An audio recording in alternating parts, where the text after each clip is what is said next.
Most people actually spend the majority of their time in the past and in the future. That's why we have anxiety and we have depression. That was powerful. You've told me what you think he has in store for you, but still haven't told me what you genuinely believe your purpose is. I believe the same thing that you believe. I actually was in a 5-month coma. Your purpose is to have a positive impact. Welcome to Tesla Talks. I'm your host, Tiana.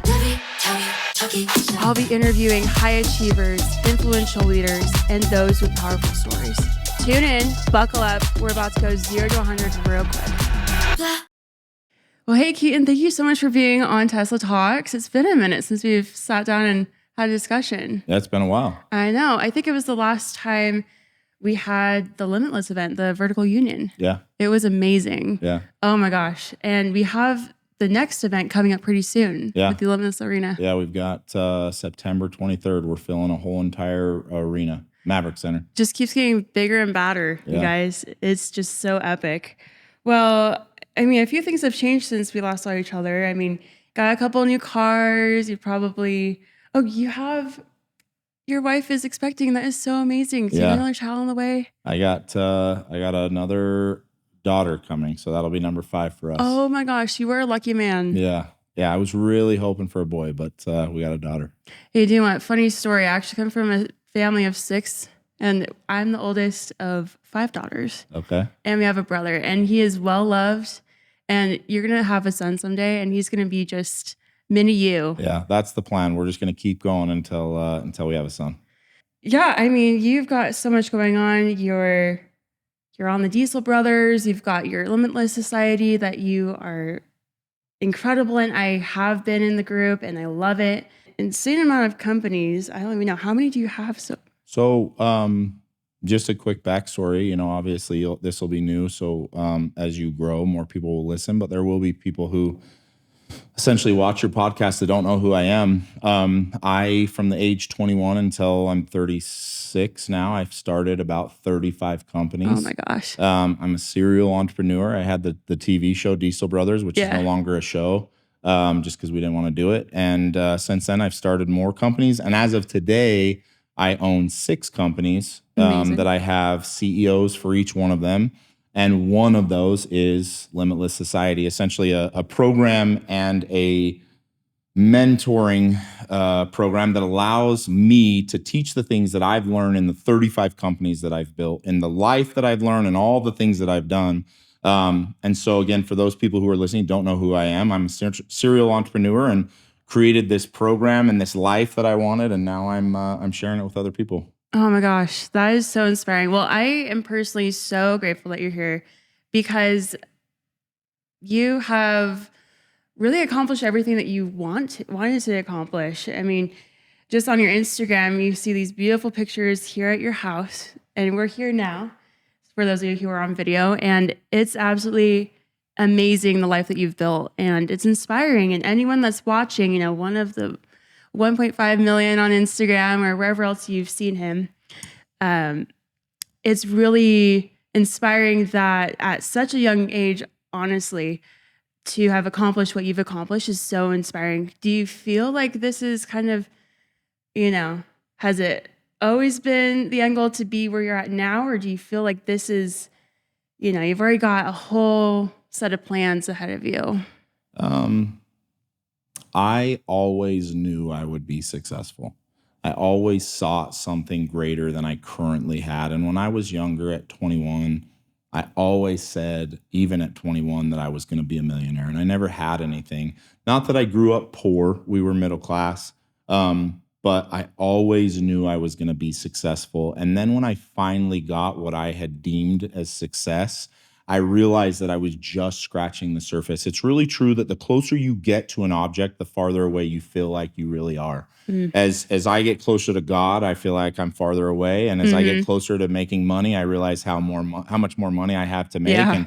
And as I find more success, I realize there's so much more success for me to have. And it's all levels. And everybody in any aspect in their life can stop at the level they're at and realize there's just more levels to go.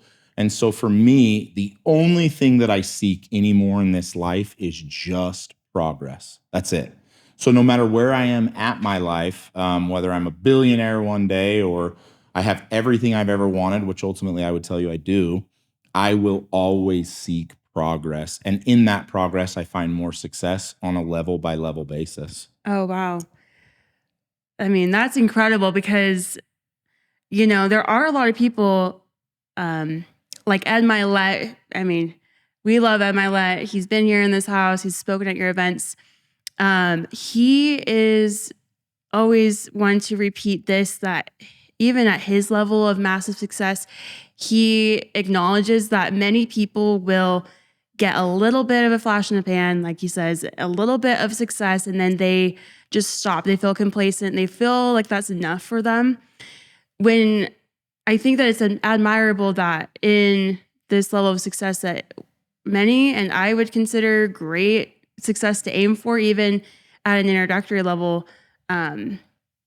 it is interesting that a lot of people would stop where you're at. And I think the fact that you want to continue to grow, I feel like God, like you said, is one that will always push us to be bigger and better because he sees our potential. And I love that you give acknowledgement to him because in my personal belief, I am an entrepreneur as well. I mean, you can only see a little scratch of the potential he has for us. Mm-hmm.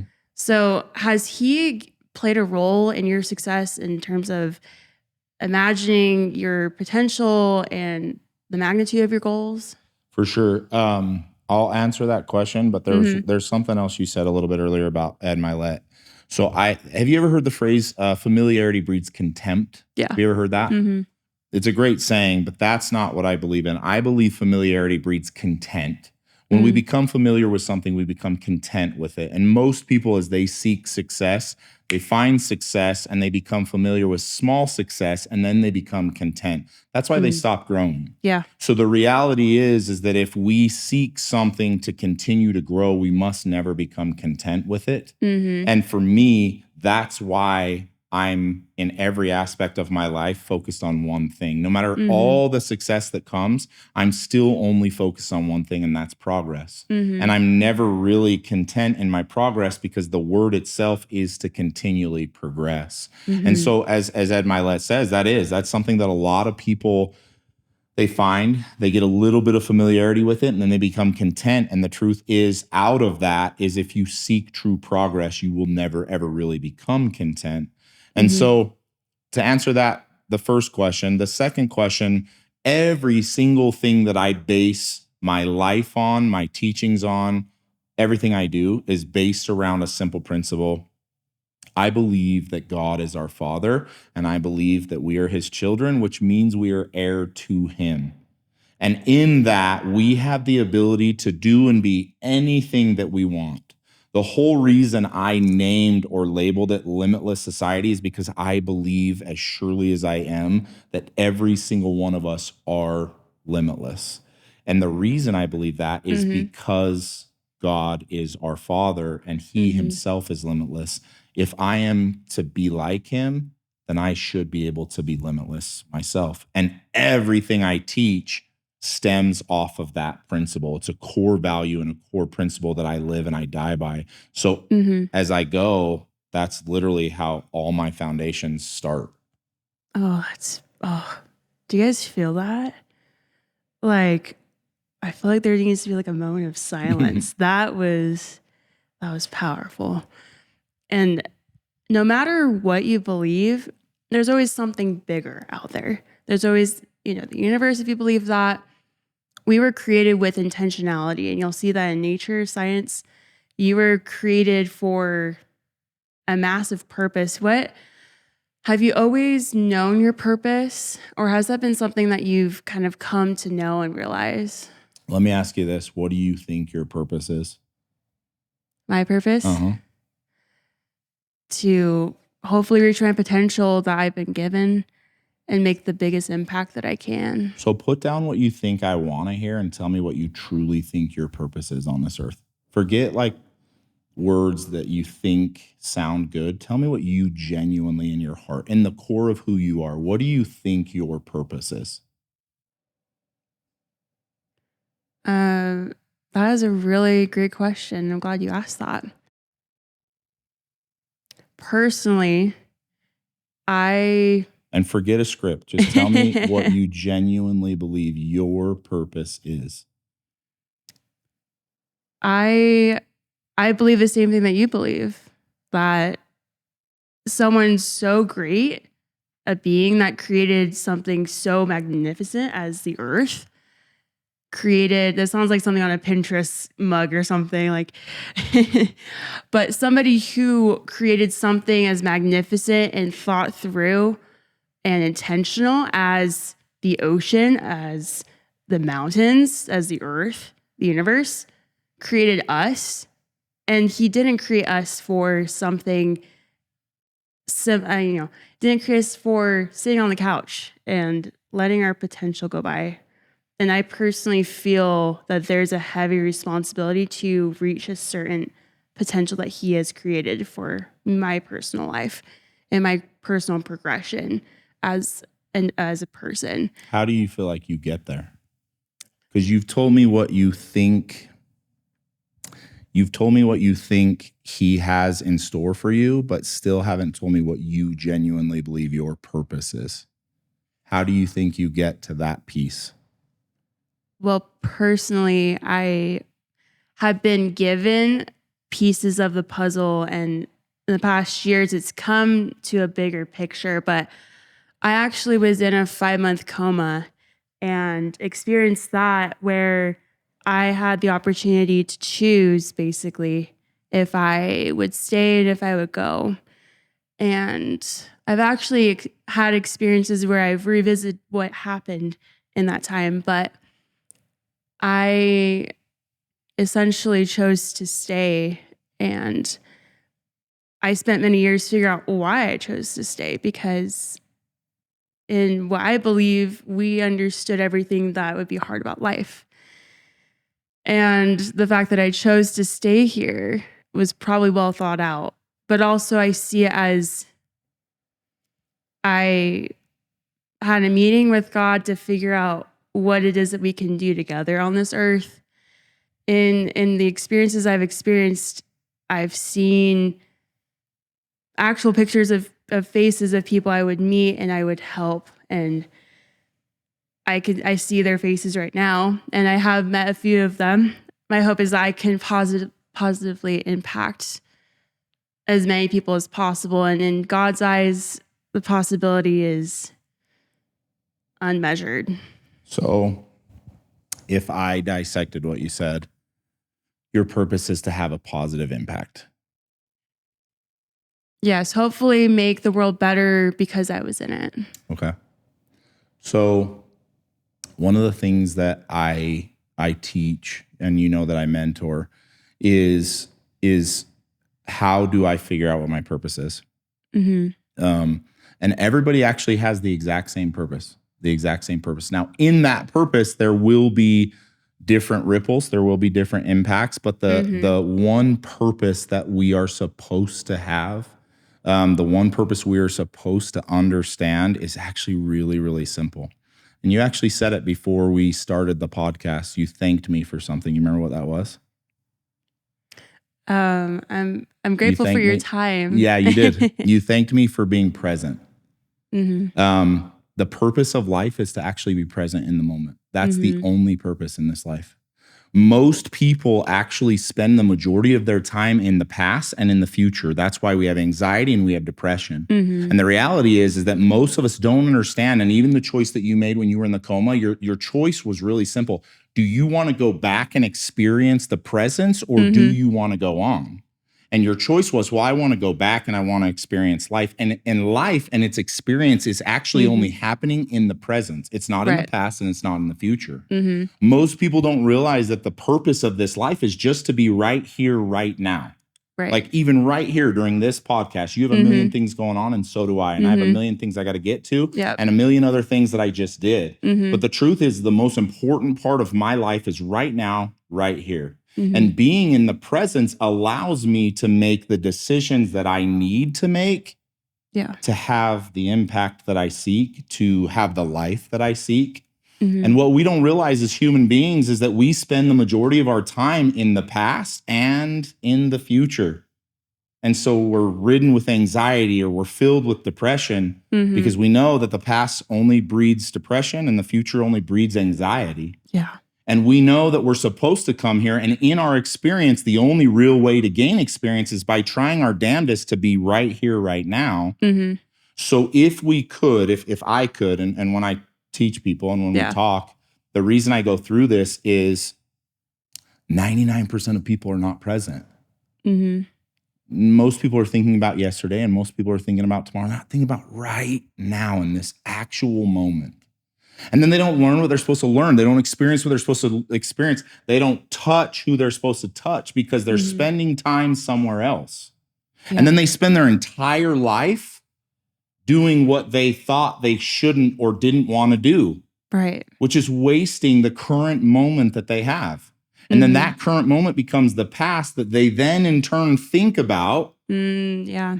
And it creates more depression, more frustration, more anger, rather than saying, I seek today to find my purpose, and my purpose is to be present. And when I'm present, I make the right decisions, I have the impacts that I want, and I live the life that I seek. It's really, really easy for me to have all of these things and only keep my mind into the future of what's next, what's next, what's next. And then I bypass life, and I lived an entire life without actually being present and enjoying that which I even have. So the reason, again, that I ask you what your purpose is for you to figure out that you just need to be present will literally pivot everything you do in your life. After this podcast, you'll go on, you may think about this podcast, but what will be most important is the moment that you are currently in, the decisions that you currently make. And if you seek true happiness can only be had in a person who is living right now in this current moment. And that's how you get out of life what you seek. I really hope that, I do want to address the audience that I know is listening. Think about right now. Are you thinking about work tomorrow right now? Or are you thinking about what you can get out of this message? And this is just, I'm asking this just so that I think we have to check ourselves. We have to be constantly aware of our mind and our mindset, because I agree. As an entrepreneur, you're always thinking about, okay, what does the next quarter look like? What does the next year look like? And it's easy to think about our goals is so far away, when I think that being present is definitely something that all of us could take away from this conversation, because before you know it, life goes by so quick. Life is so short. I'm extremely happy for you in this discovery that you've made, because I know you're going to enjoy your life a lot more. And if more people can just sit in the present, I think that would, what's life if you're not here to enjoy it? What did we do before Instagram? Well, and that's what most people struggle with is just finding that presence. I had a good conversation. I spend most of my days now mentoring, but I had a good conversation this morning with a gentleman who's struggling with where he's at, and he's probably worth $20 million. Yeah. And his family isn't happy with him, and his kids don't like him, and his relationship sucks and all of those things. And the truth is that he's literally pissed his whole life away trying to get to where he is today. And now he's here and he can't even enjoy it because he wasn't really ever there all the way up. Right. And so making that decision again, and I don't love to beat the same message over and over, but making the decision in your life to be present could be the most pivotal piece that you could ever make. And the reality is, statistically, is that after the age of 30, 35, 99% of the world is on autopilot. And the reason they're on autopilot is because they no longer live in the present. They're daydreaming, they're thinking about the past, and they're daydreaming and thinking of the future. Oh, wow. And if you want to get out of that autopilot and you want to have the life you seek, it really is making the first decision. Just be present. And when you're present, everything else falls into place. No, that's so crazy. The only time you should be in autopilot is when you're literally in a Tesla. but you should be present, right? Yeah. Quick right hand turn here. I am curious, just curious. Were there ever road turns or even like U-turns in your journey, or has it been pretty linear to where you are now? Truthfully, I don't ever go backwards. I don't ever flip around. I just continue to push forward. I'm sure there was probably a lot of moments in my life when I should have pivoted or U-turned. But one thing that I think is really, really important to understand, if you seek success, is, and I hate to generalize, but generalizations are usually true. Most people don't ever get what they want because they're too afraid to move forward. They sit in the U-turn all day long, or they just sit and spin in a circle. Yeah, they sit in the roundabout. Most people have what's called analysis paralysis, and they just break down their entire lives thinking, I'm going to figure it out, I'm going to figure it out. And in trying to figure it out, they never actually do anything. One thing that I've done really well that has caused me a lot of frustration, but has also been a lot of parts of my success, is that I just move forward. I always go forward. I always push forward. I always do. And doing shit is the difference between not having success and having success. I could essentially make 100 mistakes, and then the 101 is the one I succeed. And the 100 mistakes may take me 2 years, and by the 101 I find success. Whereas the one guy that doesn't want to make any mistakes never makes any moves, and he sits in the same exact spot. So for me, again, when you ask, have I stopped? Have I pivoted? Have I U-turned? No. I just blow right through. I make a million mistakes, but I continue down the path. And it all goes back to what I said a little bit earlier, which was progress. And to me, movement is progress. Most people don't realize, like, you are not progressing if there is no movement. It's not happening. So you have to understand there isn't progress in, and I know this is going to be a hard thing across from people, but there's no real progress in analyzing. There's just not. People can analyze all day long and plan and prepare. There's no real progress in that. Movement is the only progress, and you essentially have to go forward to do that. So I would say there's probably some times in my life I probably should have U-turned, but I didn't. I just went right through the U-turn and continued down the path. And I have found the success probably way later than I should have, which is one of the reasons why I mentor, because I want to help people not do that. But no, I move forward. I go and I go and I go. I don't analyze. I don't plan. I don't prepare very well. I just move forward. I think a lot of people have analysis paralysis, or they don't see themselves doing something so soon. I think, who was it? I think it was Ed. We love Ed Milet. He's the best. But he said something that was amazing that I took a lot from. People think that they are so far away from their dreams, a lot further than they actually are. And probably from looking at on Instagram of people who look so different visually wise or appearance wise, that they look so different by comparing, that they're actually way closer. Because if you took the first step, you took another step, take a couple more, right? You actually are moving. And sometimes those steps take time, depending on what they are. But it's true. It's like you can't direct a bike if you can't direct a car if you don't turn on the key and you don't hit the gas. It's not moving. It's not going anywhere.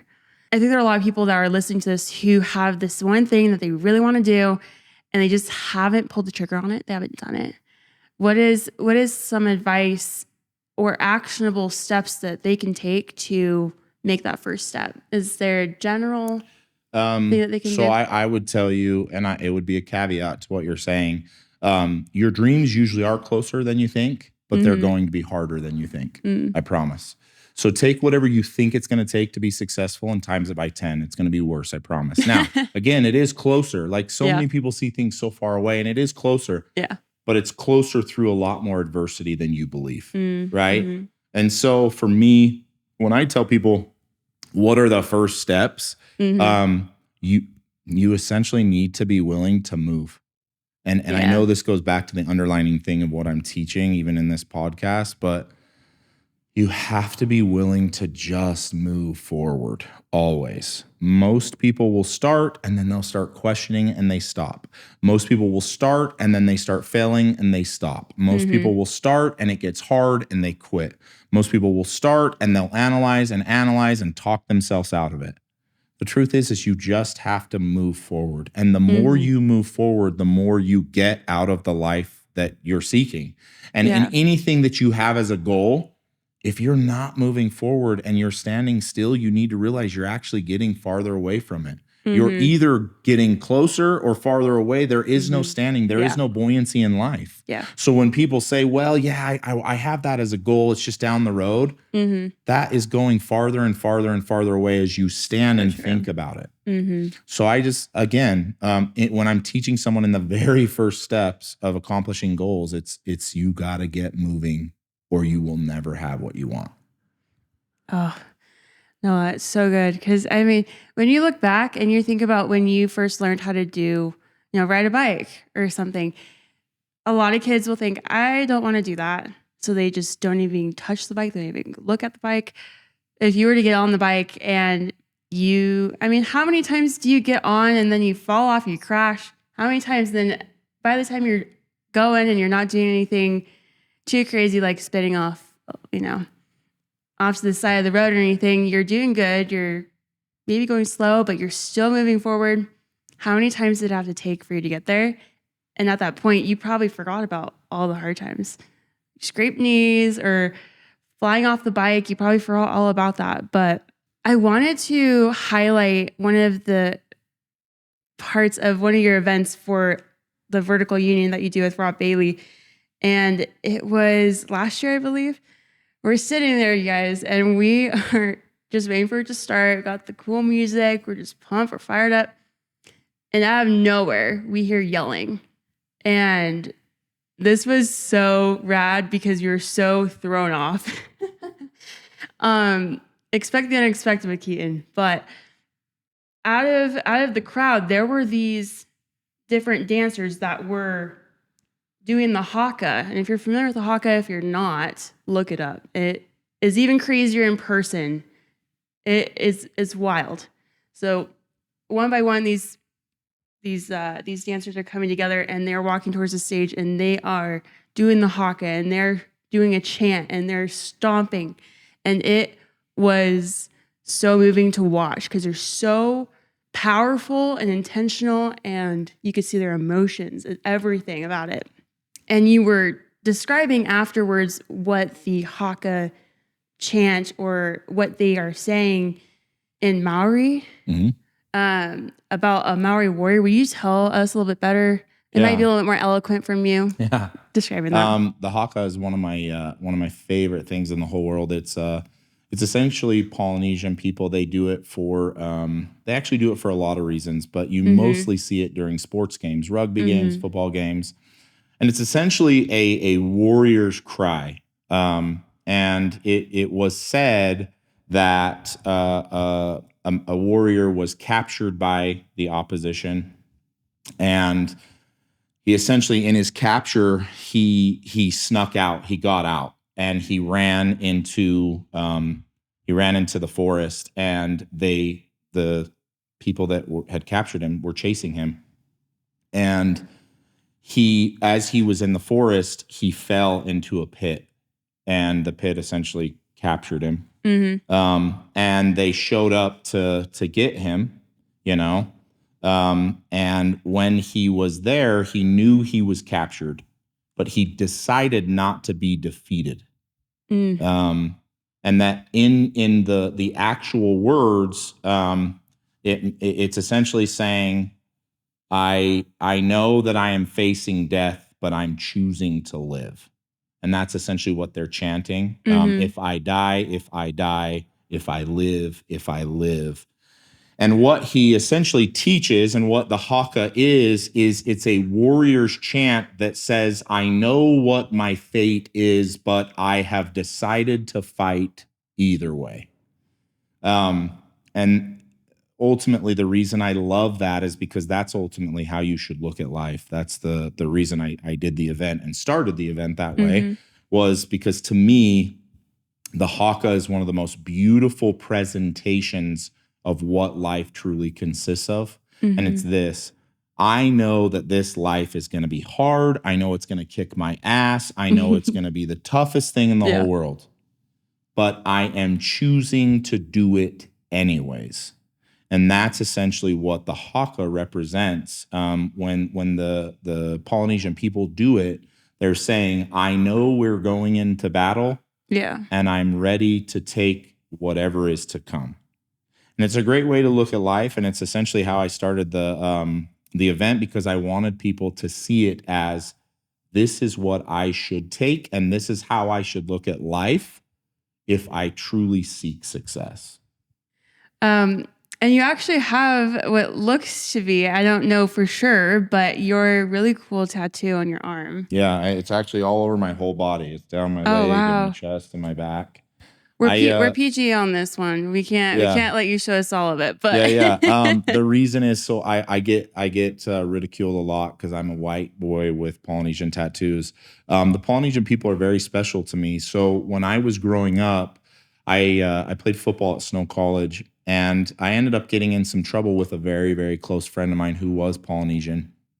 Actually, both him and I went to jail.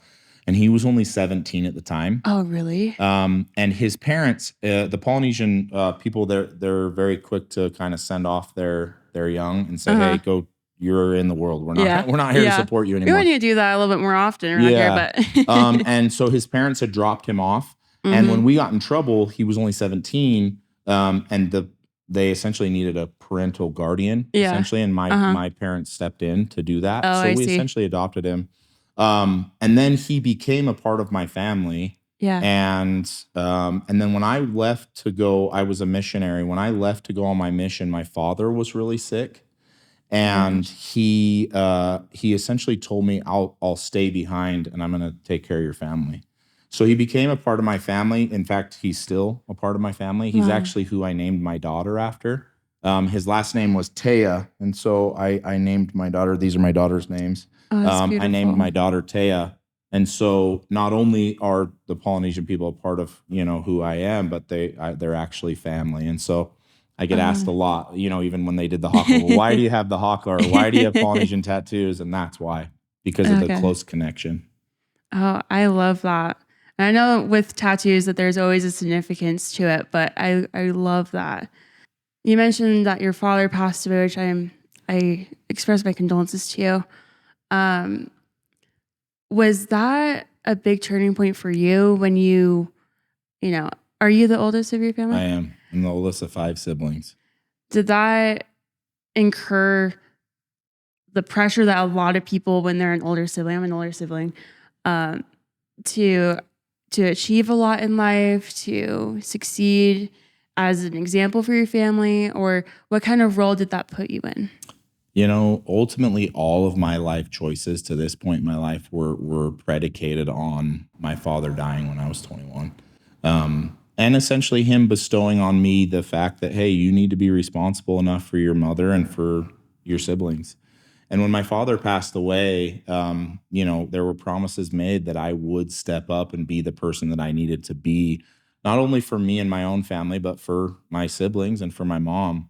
When my father passed away, it really impressed upon me the importance of who I needed to become. And who I needed to become was a leader and a king and powerful and successful. And I needed to do that not only for me and my children and my wife, but for my family. And so realistically, everything in my life was built around that experience with my father. And again, who I am today is just that. About 7 months ago, I retired my mom. And the conversation that we had was really a sweet conversation. And it was a simple one of, I made a commitment to Dad that I would do this. And now, essentially I'm doing it. And everything that I had prepared for in my life up to that point was essentially from that experience with my father. And so when he passed away, It really was a bestowal of patriarchy, that I took upon myself. And then I became the man that I needed him to be, and I needed to be, and my family needed me to be, and have since been able to be that leader and bless my family the way that I think my dad would have if he was still alive. Mm-hmm. Oh my gosh, that's amazing. I did hear your mom speak at the last event, and to hear you say that story, I'm hearing it for the second time, but to see your mother and to see the love that you both have for each other in the relationship is quite incredible. That like Rob Bailey said at that event, when you're able to take care of yourself, other people around you, your family, they're all taken care of. And it's a really cool thing to say. It's an honor when you're able to take care of more than just yourself. I think that some people are in survival mode, or they're just trying to get to their goals. But when you think of the impact that one person has on their family, Ed might as well be in this podcast because we refer to him a lot. He's actually in the McLaren right now. He's just waiting for his cue. But, he says he's the one in his family. He's the one that changed all the generational things that ended with him financially, spiritually, emotionally, trauma-wise. Do you feel like you are essentially the one in your family? 100%. When he came, Ed's become a very good friend of mine. And we talk often, and he speaks at every one of my events because I enjoy him so much. And last time I had him here, he made a very clear point when we sat down. He said, Keaton, you are that person. Whether you believe that or not, you are that person. Mm-hmm. And he was right. And I don't think I had realized it until that time. But yeah, absolutely. The truth is, to become the one is the person that chooses to stop generational trauma and to stop generational poverty and to stop generational issues. If we really have a meaning in life and want to have fulfilled purpose, it would be that we would stop all of the generational issues that came to us. If I'm an alcoholic, or if my father's an alcoholic, I should stop that. Yeah. If my parents struggle with addiction, I should stop that. And if there isn't a more important meaning or thought, it's this: if you yourself do not fix the issues in your life, you will pass them down to your children. Ooh. And when I hear that and I think about that, I think about all of my weaknesses, all of my trials, and all of my issues. And I think if I do not beat them, then I am just simply passing the baton to my children to do so. And that, to me, is the most powerful statement or thought that I could think of, because for me, I don't necessarily care as much about me as I do about my children.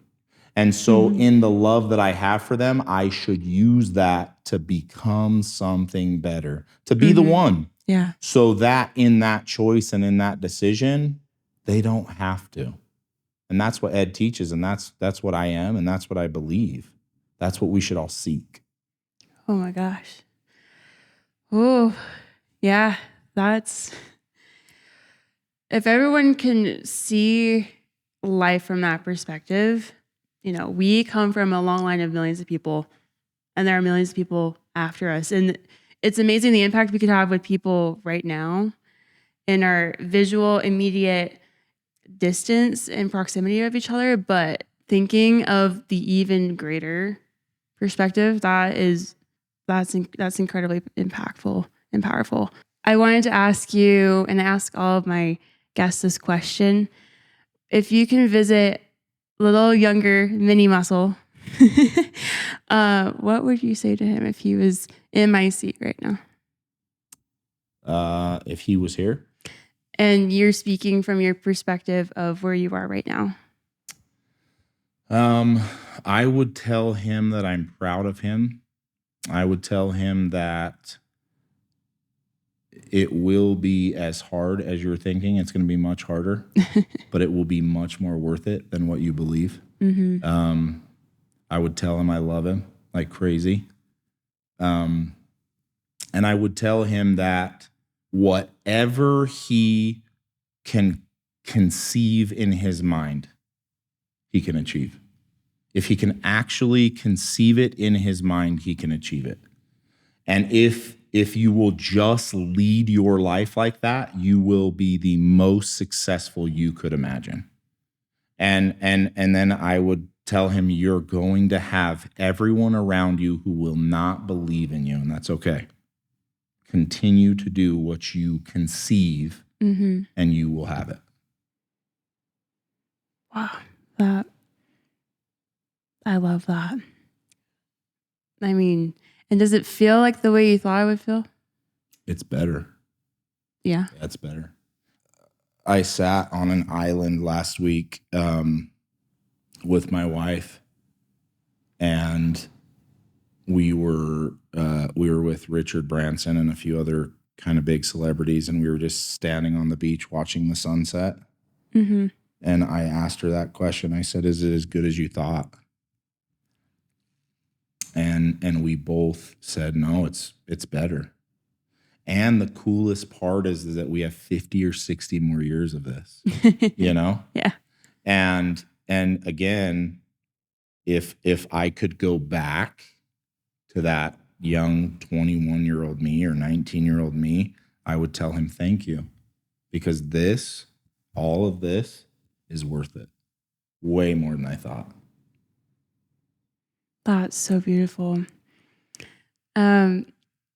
I have been absolutely honored to have learned from you in this conversation. And I know that our audience is also very inspired by you, like I am. And guys, please go check out the Limitless Society, and we will have this out after. But Keaton's events are life-changing.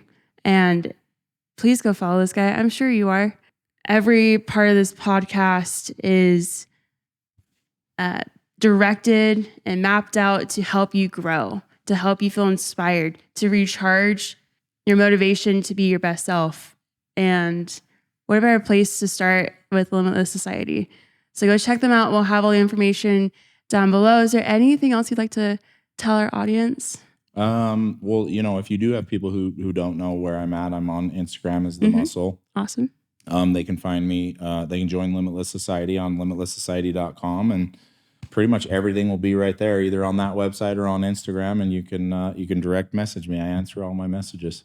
Awesome. I mean, if you're in Utah, you might even see him flying around in his helicopter somewhere. Yeah. But thank you so much again. It's been an honor. I am grateful for your time. All right, guys. Thank you for listening to another episode of Tesla Talks. Until next time, keep on chasing your best life.